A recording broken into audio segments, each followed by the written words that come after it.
this week. I'm so excited. I'm grateful that y'all are here. I can't wait to learn together.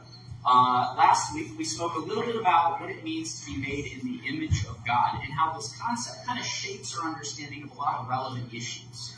And at the end, we briefly looked over a few other topics we could cover this summer. Now, just so y'all know, I'll be out of town next week. Brittany is still doing her class, so there'll be no break in Sunday school. That works out perfect. But because I'll be out of town next week, I didn't want to start a kind of long-form course until I'll be here for multiple weeks in a row, you know what I mean? Yeah. And so this week we're going to kind of do probably a one-and-done topic, and when I get back after Memorial Day, I haven't seen my fiancée in 150 days. She's livid. She's so mad at me. Oh. I know. January 1st, I haven't seen some time. She's mad. So once we get back, though, we'll have a more long-form, multiple-week kind of a theme, because I know some of y'all are asking me, what's the kind of theme of this year? We'll have that right when I get back in early June. This week, though, we're going to do a kind of one-and-done on Christian understandings of government and politics. A little contentious. Some people last week... 1 week they're going to spend. Just 1 week. Well, I could do more, but I don't think my heart can take it. No, this discussion is not going to be about specific hot-button political issues. It's not going to be about who we should vote for. That would get the church to lose its tax exemption status. Nothing like that. But given that the election is coming, and then the election cycle seems to sweep up the whole of our country, I think it could be helpful to take some time and discuss how we as believers kind of understand government and how its purposes, our relationship to it, specifically as Christians. So it's a bit more of a broad discussion. We can draw on different threads and themes and individual issues to some degree, but my idea is more to kind of talk about what it means to be a Christian as we interact with the government in any culture, but in this context, it's going to be mostly North American. So I want to start by asking you guys a question. It might seem a little odd, but I think it will help set the stage for some of the themes we'll talk about today. So the question is, do you think the government is a product of the fall? Do you think government is a product of the fall? Broadly speaking. I'm hearing a no, Mr. Fred. I think broader even. The institution of human government. Is it a product of the fall? No. Why? The monarchy and different governments, even in the Bible, were already were set up shortly after the flood that we know of. As far as what you would say, management. As far as whether we know that the majority was against what God would want, but still it was under his direction. Okay, so Mr. Fred's pointing out that in history, even since as early as the days of Noah, we kind of see instances of kingship, and we see God allowing these things to exist, right? Even to some degree, later on, mandating certain forms of government, right? Formation of laws and rules. There we go. Okay, so that's one answer. Anyone have any other thoughts? Is government a product of the fall, yay or nay? Ms. Marshall? I would say no. I would say no, but it is now. But and I'm thinking of Moses when he gave his father-in-law the ability to judge. Once the nation got bigger and bigger and bigger, the need for some kind of an organizational structure that you make some laws were kind of needed, don't you think? I mean, that's what I always thought. But I think we've taken it to the point of it's no longer for the people. It's greed. And it's not the original way that leadership was conducted in Old Testament times. Okay, so Ms. Marsh is kind of saying, and tell me if I'm wrong, there is an innate need for government in large groups in a way. The Bible bears that out, but the problem is we don't enact it in a godly or biblical fashion today. I think they tried, but I think we are getting further away from it. Okay, interesting. Is government a product of the fall? We've heard two people say no, given a couple different reasons. Anyone have any other thoughts? Is government a product of the fall? I know this is a weird question, but I promise I think it is relevant. No one else? You must think it is. I'm not going to say what I think. But I will say I'm surprised. No, I'm just kidding. Okay, well then if that's kind of some good initial input, I really appreciate it. Those are good reasons. So there's really only two answers to the question, right? Is government a product of the fall? Yes, no. So we've already heard some decent reasons for no. Mr. Fred, Ms. Marcia have said there's kind of a biblical precedent. You see governance in the Bible. And even to some degree, God is allowing these things to be. So that's one reason to think it's not. Yes, ma'am. Thanks. I'm sitting here and now I'm thinking, yes, maybe it is a product of the fall. Because in the garden, it wasn't so. We didn't need it. But after the fall, that's when we needed it. That's a good, so that is a good reason for the government being a product of the fall. Not in the sense that all government is bad, but it's necessary only because we live in a fallen world. Does that make sense? Anyone else? But there were only two people in the garden, too. So. Ms. Marcia's pointing out it's easy in the garden to govern when there's only two people. I would argue a husband and wife is not always the easiest thing to manage. I'm not married, but my fiance is very funny. I'm teasing. But, anyone else? I like this because this is good stuff. My fiance does not control me. So no, I'm just saying, I said that out loud, and then I was like, oh, small chance she might watch this. She is very Amy. No. Miss Marcia? In the beginning, when they started government, not in the beginning in the Bible, but with, in the beginning in the country, we're talking about America and how you're separate now, right? The original governing people, weren't they devout religious people also? Well, that's an interesting question. It depends on which leader you're talking about. So a lot of the founding fathers are what we call deists. So they believe broadly that there was a God who created the world, but that he wasn't active, didn't do miracles like the Christian God. So that's Thomas Jefferson, George Washington. Other founding fathers, to some degree, did have more of an explicit kind of Christian faith. John Adams himself said he did believe in miracles. There were some that were ministers who were, I think, signers of the Declaration of Independence. But I will say this, the broader swathe of American founding fathers tends not to be, let's just say, evangelical, at least. But they believed in God. And in God, for sure. They just didn't believe in his activity in the world. And they often, yes, they thought a lot of the miracles and activity of God in Scripture were more mythological. Now, of course, we don't believe that, but that is what you'll kind of get from, like, the Jefferson Bible and other documents. But, yes, sorry, did you have a follow-up? No, he had it, and now it just jumped right out of my head. Okay. Well, if you can think of it, let me know. I'll jump again. Sounds good. Well, let me give a couple kind of summative points about why government could or could not be a product of the fall. Draw some conclusions from that. Pride. When did pride come into the government? Well, I think pride came into humanity at the fall. That might have even been the fall, depending on how you want to read the narrative. Okay. So, if someone says no, government is not a product of the fall, throughout Christian history, there's actually been very few people that take this perspective. So what I'm kind of excited about in this class is that I'm always surprised. Not in a bad way. It's interesting because in my head, my innate judgment was immediately, of course, government's a product of the fall. And then a lot of y'all said no. And I think that's really a great growing experience for me. And I appreciate the feedback you gave. I think it makes a lot of sense. There's also a lot of people in what's called the Calvinist tradition who say that government's not a product of the fall because even without the fall, even without sin, they would say God has created hierarchies within creation. Right? He's above, we're below, humans are above animals. Animals are below us, and so therefore the idea that there is some kind of hierarchy in humanity, they would even say is not antithetical to what we see in Genesis. Y'all might not agree with that, but that's just kind of some background on those who say, no, government is not a product of the fall. Yes, Fred. First instance, at least, of rulers is, again, when Abraham was in the land, and that he had to rescue his nephew Lot because of the war between the city-states in Canaan and came from Mesopotamia that had taken Lot from Sodom. And that's at least the first instance of knowing that there was a king, there were kings, and that they were they're governing.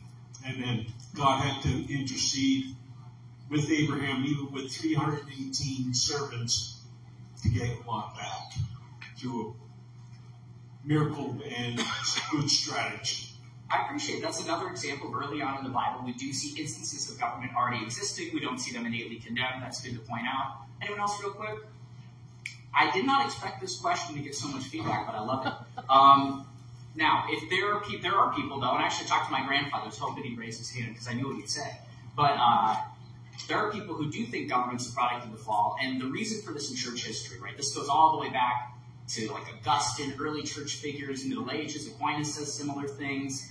Even into modern Protestantism, Luther thinks this as well. That government is a product of the fall because ultimately, if the fall didn't happen, God would be each and every person's king directly, and we wouldn't be sinful, and so we wouldn't need the government to regulate us, to keep evil in check, to make sure people do what's right. Because if ultimately everyone was listening to God and was sinless, we wouldn't need to have these institutions of government. That doesn't mean there wouldn't be culture or society, but a lot of these Christian leaders throughout history have thought there wouldn't have been a government because there would have been no need for one, at least in the way that we understand government. Does that make sense at all? Yeah. Okay. And so that doesn't actually undercut a lot of what Fred and Marcia and other people have been talking about.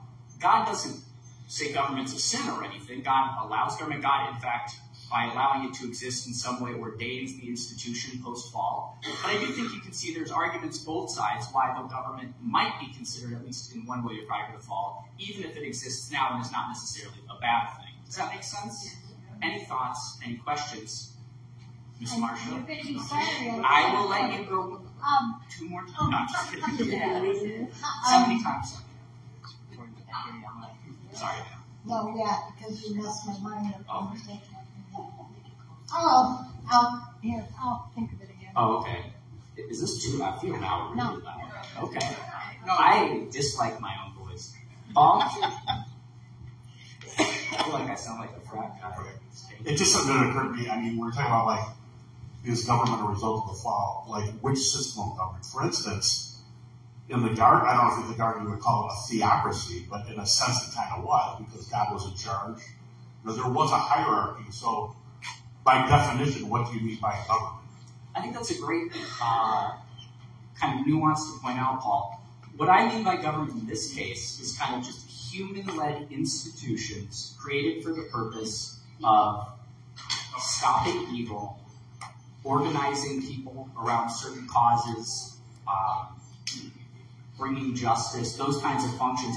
If we define government as God's rule, then of course government is not a product of the fall. But if we define human government as it has existed in history, that is the question. Is that a product of the fall? Does that make sense? Awesome. Appreciate y'all. I remember it. You remember it now? Perfect. It's all good. When, you don't like your voice, I don't like my voice either. When did Jesus say that we should pray for the government and the leaders? So we'll actually get to those verses in just a little bit. Okay. Perfect. I think that'll be really good, Ms. Marshall. You're clairvoyant right now. I appreciate it. But any last comments? Yes, you're sharing. Well, I love it. There's a lot of feedback. I knew maybe we will have to do more than one week on politics. I didn't want to. Yes. Well, the one thing I'm reading in the Old Testament now, and I remember when God's people, they were ruled, they were taken care of by the priests. And then when they wanted to have a king, God allowed them to have a king, but he wanted them to realize he was their one and only king, and he would rule over them. But it all started with Saul, and then, from there on, all those kings, and then the division of the kingdoms. So I don't know. I just thought that God, even for his people at that time, didn't want them to recognize or be ruled by kings. I think that's a great point. So that's in 1 and 2 Samuel. And this kind of ties into the question Paul had about when we talk about government, do we mean God's rule or man's rule? And I think it's very clear in the Old Testament who is meant to be the king of Israel. Ultimately, God. Even when the promised son of David comes, and it's Jesus Christ, he's also God. And so there is a very real sense in the Old Testament, the institutions of government and monarchy that we see are all kind of provisional, it seems, because ultimately, who is the ruler of Israel? God. I think that's a great thing to point out. And as we move forward, there's a few interesting issues that have come to the fore as we've discussed this initial question, namely the purposes of government. So why is the government here? If it's a product of the fall, there are certain reasons, right? It's to hold evil in check. If it's not a product of the fall, it could be to organize labor, something like that. I'm not 100% sure if we've gotten specific examples of why there would be human government if there was no fall. But there are potential reasons there as well. And we've also looked at the provisional character of government. If you do say government is a product of the fall, then we have to understand that government is not like a creational reality. Does that make sense? It's not part of God's initial plan, at least insofar as we experience it today. And I think this idea, if we hold to it to some degree, it should color how we relate to government. You know, in our broader culture, it seems that politics, it's become all-consuming. It's like the end-all, be-all. It's almost some people's religion, especially a lot of non-religious people. Politics kind of takes the place of religion. And I read, some Marxist rhetoric. They talk about the government being the tool by which all humanity is brought to like a utopia. And so politics literally takes on this kind of messianic force for a lot of people today.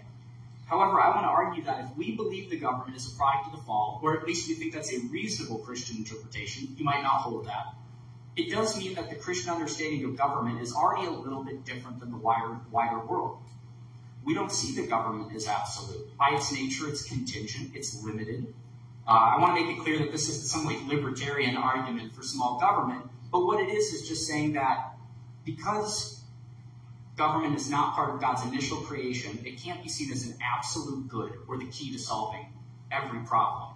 But it exists because there are problems in the fallen world to be solved. Does that make sense? Right, quick. Do you want to start at the Judges, or as far as Old Testament, or what Christ was bringing about after with the disciples and with as far as elders and deacons in the church, as far as the church? Oh, I think those are great points to bring up. More instances of kind of like divinely allowed, if not ordained government. I will point out, if we're trying to make, just as a counterexample, an argument that, or if we want to make an argument as a counterpoint, the existence of judges and whatnot only occurs because people are sinful. We only have judges because there needs to be judgments. Even the disciples and stuff, there only needs to be organization because there is squabbling and whatnot in the early church. I don't want to feed those widows. They're not Jewish. Well, now we have to organize people in the book of Acts to make sure that the needy are taken care of. Also, if there was no fall, would there even be any needy to take care of? And so I think those examples, while demonstrating the value of government in the fallen age, might not necessarily demonstrate that government is a creational reality. Does that make sense? You might disagree completely. I honor that. You could go back even to the first 5 books of Moses, because all the rules and guidelines that went through with in the book of Leviticus and Deuteronomy, as far as how the Jewish nation originally was set up for it to help as far as management for the people, as far as how long one was supposedly temporarily supposed to be employed from one was maybe poor and had to work for another for at least 6, 7 years, or as far as his property could be brought, he could buy it back at the end of 50 years. I think the law is another great instance of the positive use of government by God throughout history. And rather than getting bogged down too much in whether or not government as an institution in its existence is a creational or a post-fall reality, I think we can agree that ultimately the intention for all creation is that God would be the king. Right. At the end of all things, God will be king. And so with that, though, I do want to move forward a little bit. And Mr. Fred, I do just want to say thank you. I think those are really good examples that bring up difficulties in taking too firm a stance to say, for example, government is sinful in nature. And I think it does demonstrate the need of government in a fallen. I need to do this because you're going to move. I've got 25 minutes. I'm preaching again, so I'm fully through. Did the original government come from the church then, do you think? Well, I think, like Paul said earlier, if we define government a little more specifically and just say it's kind of a hierarchical organization of people for the stopping of evil, the promotion of good things, and just the organization of labor for causes. But didn't that happen first in the church and then later? Well, in human history, I would say, I mean, as far as the written record goes, there's been government since the written record.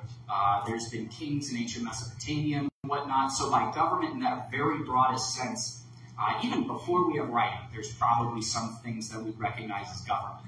But I think what you're pointing to, even in the church, of having some kind of order and organization does demonstrate the value of having those things now. But just to move forward a little bit, I want to read a couple passages of Scripture that deal with government. They're actually kind of difficult passages. I'd love to get your feedback, and we'll kind of break them down together and hopefully draw some valuable conclusions about Christianity and its relationship to government in any culture, broadly speaking. Now, this one is probably the most challenging, so I'll start with that. It's Romans 13, 1 through 7. If you don't have the Bible, I'm going to read it out loud. It reads something like this. Let every person be subject to the governing authorities, for there is no authority except from God, and those that exist have been instituted by God. Therefore, whoever resists the authorities resists what God has appointed, and those who resist will incur judgment. For rulers are not a terror to good conduct, but to bad. Would you have no fear of the one who is in authority? Then do what is good, and you will receive that person's approval. For he is the servant of God for your good. But if you do wrong, be afraid, for he does not bear the sword in vain. For he is the servant of God, an avenger who carries out God's wrath on the wrongdoer. Almost done. Therefore, one must be in subjection, not only to avoid God's wrath, but also for the sake of conscience. For because of this, you also pay taxes, for the authorities are ministers of God, attending to this very thing. Now, there's a lot to unpack in that passage. When I read it, there's a few things that I kind of struggle to understand. I don't know if you heard anything odd, but is there anything y'all, when you hear this passage, kind of think immediately, like, what does that mean? I understand I read it out loud, so it's kind of hard to follow everything. It's a large block of text. Anything that stood out in that passage that you think might be relevant to the question of government? What authority is that? Ms. Marcia pointed out, yes, Stephanie. I'll just say right quick, Ms. Marcia pointed out that ultimately in this passage, it seems like Paul is saying that all authority comes from God. That's one thing. Yes. Yeah, that's what I was going to say. It basically tells us that God established the hierarchy of authority for a purpose. And so all authority is granted. It's not assumed, it's not given by another human. It's granted by God first and foremost. And I actually think the way you worded that is wonderful. When we read this passage, especially I think as an American, it's hard to hear, like, just obey authority. But what I think is more interesting and more important, especially in the Roman world, where the Caesar was elevated like a king, to hear that Caesar is not actually in charge, but God is. And we see Jesus saying something similar to Pilate, right? He's like, I have the authority of life and death over you. What does Jesus say? You have no authority but that which is given to you. And so I don't think this passage right here is necessarily highlighting that we have to, slavishly obey whatever a government says, so much as saying, hey, you who are in power, you only have that because of God. And that can be taken away as well, I think. Anyone else? I know it's a long passage.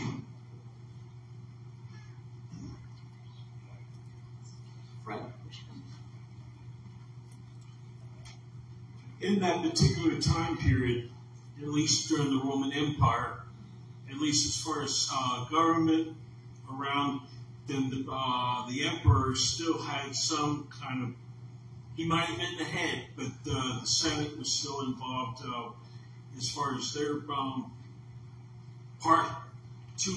maybe two branches, again, for what was the establishment, and then again for the rules of what was going on in the empire. I think that's helpful to just contextualize the complexity of the governing apparatus of the Roman Empire. In light of that, I want to pose a question that's kind of broader than just Paul's immediate context, but we have in this verse this idea that we're supposed to obey authority. So I want to ask you all, Does this verse say that Christians must always obey governmental authority? Just read it. My husband and I have this discussion whenever we turn on the news and we see politicians behaving badly. And something that he always reminds me of, because I'm like, why are we as the people tolerating this? And he'll say, respect the office. And I think God allowed for this to be in place. It doesn't mean that we have to support someone who is not representing us and is getting away with whatever they're getting away with. And it doesn't mean that we can't try to change the system for the better. We've had this discussion like, is it even possible to ever change it for the better? But the office, the institution, I respect. And I want leaders that respect the institution. I think that's a great point, and it kind of ties in with a question of why the government is there in the first place. And in these verses, we see that why the government is there is ultimately, at least in Romans 13, to punish evil. And so if the government's doing that, we would hope that if Christians are doing good and it's a good government, we should have nothing to fear, is what Paul is saying. In situations where they're not doing that, the question does become more complicated. Yeah, I think you're right to point that out. The first instance, at least in the Word, that we've got, as far as possible, that we have at least God on one hand and then the government on the other is in Daniel 3 with the three friends of Daniel. They took a stand as far as against the edict of Nebuchadnezzar with their wanting to worship a God other than Jehovah. I actually thank you so much, Mr. Fred. I think that's a wonderful example. And so Mr. Fred's pointing out the story of Shadrach, Meshach, and Abednego. And I think this is actually a great example of what it looks like for a believer to not necessarily obey the government and yet clearly be lauded in Scripture for it. We could also look at Acts 5, right? We have Peter and John, they're preaching in the temple, if y'all know this story, and the temple elite, they come out and they beat them. And they say, stop preaching. And what do they say in 529? We must obey God rather than men. And then they go off and they shout and they rejoice and they're like, oh, we're so grateful we got beaten up for the sake of Jesus. That's always my favorite story. And I think that's my favorite part of the New Testament. I'm always like, oh, God, please get me into that state of mind, but I'm still not there yet. Regardless, I do think those are some good examples of how Christians aren't necessarily commanded to always obey authority. And so even though we have difficult passages like this that seem to say that the broad disposition of people in the church should not be to innately rebel, I think that is true, because we should honor an institution that's supposed to protect us. If the institution is calling people to sin, there is biblical precedent that we can't. And actually, in the early church, that's why there was so much persecution, because they were commanded to sacrifice to idols, to do all these wicked things. And this is happening in the days of Paul as well. And yet, what do? They don't obey. And yet, at the same time, they're not violent and they're not innately anti-cultural. And I think this is a big thing. In the early church, there were a lot of people who wanted to completely withdraw from the world, to stop paying taxes, to completely kind of create their own separate society, go straight up Amish on the whole world. But what Paul is saying is you can't escape the world. You can't buck all these things off. What you can do, though, is live well and be a witness to Christ in the world. I do think there's kind of a different posture there. Not that the government is always doing God's work, but that we're demonstrating that our God is a God of peace and a God of love and a God of justice, even sometimes in an unjust society. Does that kind of make sense? Okay, let's read a couple more passages. I might have to skip some. I really appreciate y'all's feedback, though. It's been great so far. We have something very similar in 1 Peter 2, 13 through 14. Or 13 through 17. It says, be subject for the Lord's sake to every human institution, whether it be to the emperor as supreme, or to governors as sent by him to punish those who do evil, and to praise those who do good. For this is the will of God, that by doing good you should put to silence the ignorance of foolish people. Live as people who are free, not using your freedom as a cover-up for evil, but living as servants of God. Honor everyone, love the brotherhood, fear God, honor the emperor. Now, I think you guys will notice there's a lot of kind of overlap with Romans 13, but what I really just want to draw attention to as we move forward is that Christians are called to honor these human institutions when they're functioning as they're supposed to, right? When they're honoring what is good and when they're punishing what is evil. And we want to be seen as those who punish evil and honor good as well, because that's ultimately the will of God. And similarly, we don't want to besmirch the faith. So we want to be good examples of Christ in the world, and in so doing, we honor the government, even when sometimes I don't think they're worthy of honor. That doesn't mean we always obey. But like Rita said earlier, there is a sense in which we're called to honor the institution because of what it's meant to do. And to live in such a way that would show how these governors are meant to govern. Any other quick thoughts on that passage? Cool. Now, these three passages, I might just read one or two because they're pretty much the same, deal with a slightly different thing. It says, in 1 Timothy 2, 1 through 2, it says, "First of all, I urge you that supplications, prayers, intercessions, and thanksgiving be made for all people, for kings, and all who are in high positions, that we may lead a peaceful and quiet life, godly and dignified in every way." I think this is a really hard thing to do in our day and age, to pray for our leaders, especially when we think they're pushing something that is genuinely sinful. But I think what we can do in the midst of our frustration, even if we don't want them in office in the United States, even if we vote them out, even if we protest or something, we can pray that they would do God's will. I think we could pray for any leader that God's will be done. I'm not a big fan of Vladimir Putin, but I can in all honesty say I pray that he would turn to God and do the Lord's will.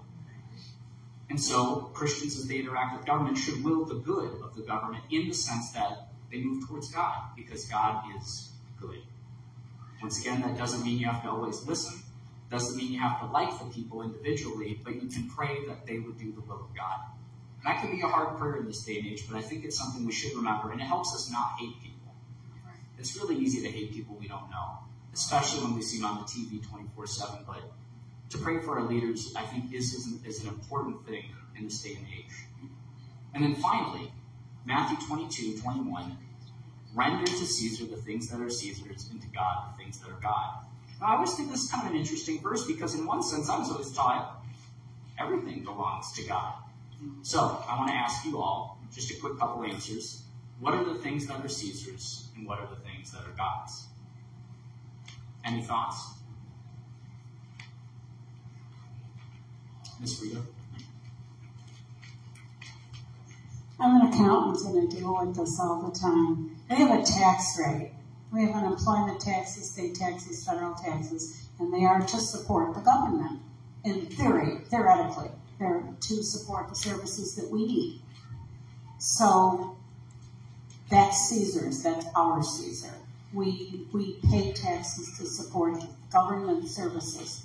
However, everything belongs to God, and I will search my heart through the Holy Spirit and say, do you want me to put more than 10% in the offering? You know, you've already provided for the tithe, but do you want more?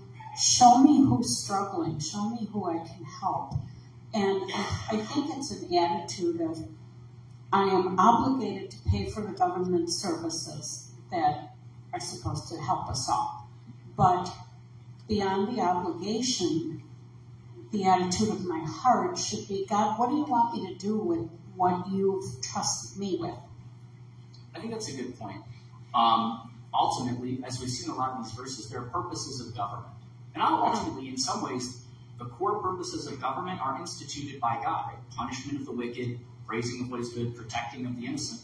And so, even when we do render unto Caesar, ideally, we're rendering that the Lord's work might be done. That doesn't always seem to be the case with the state government of Illinois. But, no, just kidding. I haven't lived in Illinois in a long time, so I feel like I can really just rip on Chicago. I just love Chicago. Rip away. No, I love Chicago. It's my favorite big city.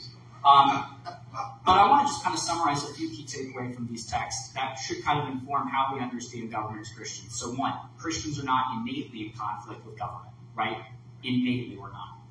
Although God is ultimately in control. Even the strongest country in the world, even the United States of America, who's in control? God. And we are to pray for those who are in power that they would do the will of God. Even when this is difficult, I think it's a good reminder.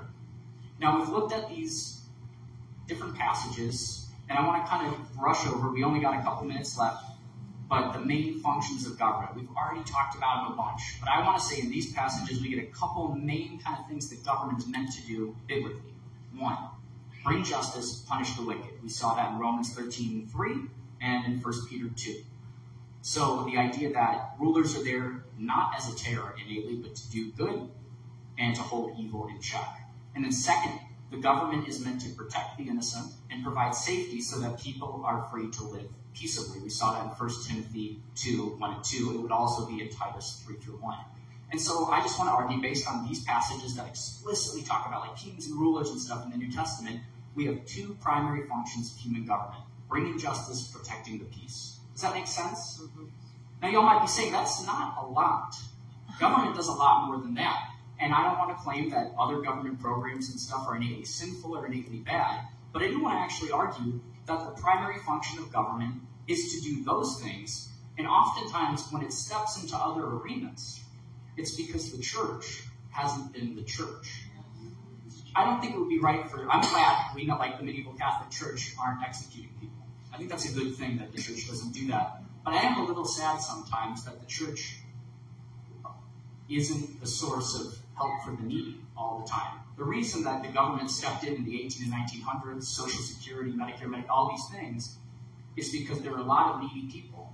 And I think if we lived in a culture where the church was as genuinely transformative as it could be, the government wouldn't have had a place to come in. The same goes for education in many ways. And so I think there's a sense in which where the government has stepped in, it's not always bad. I'm not taking a right-left stance on this, but I think we do have to admit it's often because the church hasn't been the church, hasn't cared for the needy, hasn't loved the unlovable, hasn't honored the widow and the orphan. Does that make sense?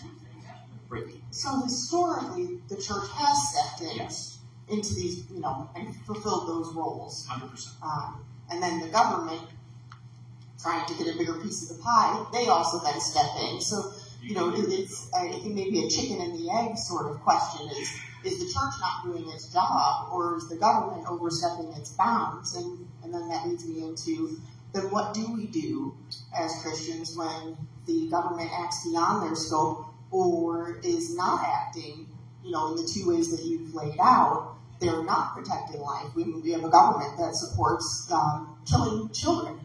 No doubt. No, I think those are actually two really good questions. And I want to, affirm completely 100%. The church in history has done a ton of good. In fact, in the Roman Empire, part of why Christianity grew so fast is because in Rome, they would just throw away orphans. They would throw out the sick literally onto the streets. But Christians were those who would take in the needy and show them the love of God. And that's part of why the church grew so quickly. In history, there has been a lot of good social institutions that the church has created, charitable organizations. But I will say, it is hard to deny in the history of the Western world that there hasn't been a lot of shortcomings as well on the church's actions. There's been a lot of good people doing a lot of good, but there's been a lot more need that hasn't been addressed. If there was great quality of care for the elderly in history by the church, we probably wouldn't have Social Security and whatnot, because they already would have been taken care of. I do think, though, in some cases, especially like education in the modern day, there's instances where we do have education and all these things, but the government does want a larger role. How do we interact when the government oversteps or does not even fulfill its basic principles? Well, I think in the early church we do have active instances of resistance to it. Now, I'm not saying violence or anything, but in a democracy, the easiest thing we can do is vote. I'm not telling anyone who to vote for, but I do think that's something we can do. We can protest, we can speak the truth to power. I often think one of the greatest witnesses, though, is taking care of one another in the church, and showing people, this is what the world's giving you, and this is what we have to offer. And I often think when the church does that, we show a far greater light than whatever the government can give us. I know that's not a concrete answer for every single issue, but I would feel weird advocating any kind of violent revolution in class right now. I don't believe that either, but it is to say there's room for Christian resistance. And I actually think some of the greatest good in history has been done by Christians who stood up to things like slavery, or even like the gladiatorial games in ancient Rome only ended because some monk jumped into the arena and stood in front of the sword and says, we can't do this. And one of the emperors is like, ooh, that looks bad, they just killed a monk. So they stopped. So there are instances where Christians should step in, and I think when they don't fulfill those very basic duties, and in fact go against them, that's when the church should witness through its preaching and through its life that this is not what God wills. We've got 3 minutes left. Miss Marshall, what you got? Does someone else have something? I know that right now you're thinking about the church, and I'm thinking that this church is really good about doing that. And they attracted me to it at the very beginning. My old church was not as good. This is better. But when did greed get into the government so that the government is not doing its job that it was meant to originally? And that's the cliffhanger. When did greed get into the government? When did greed get into the hearts of mankind? When they saw an apple and they're like, oh, God, apple. Yeah, I know, but the government now is not centered around the people. Yes, I think in the unique instance of the United States and the kind of cultural shifts in the recent time, there are rapid changes that do seem to draw us further away from historic Judeo-Christian norms of governance. When exactly that happened and how, I think, is something that would take a whole year-long class to break down. But what I will say is that even in the midst of all that, we're still called to pray for change. We're still called to live out the Christian gospel in our own communities. And I agree, not every church does it. I think this church does a lot of good. But I do think that's a witness. You just said, why are you here?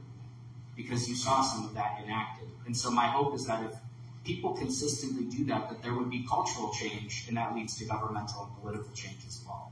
Because if the hearts of the people aren't changed, no law is going to save us. So we've just got a couple minutes left. I don't want to cut anyone off. I had a couple more questions, so if this is an interesting topic, I did have quite a bit more. But I want to just summarize a few main points and then leave it open for some last-minute discussion.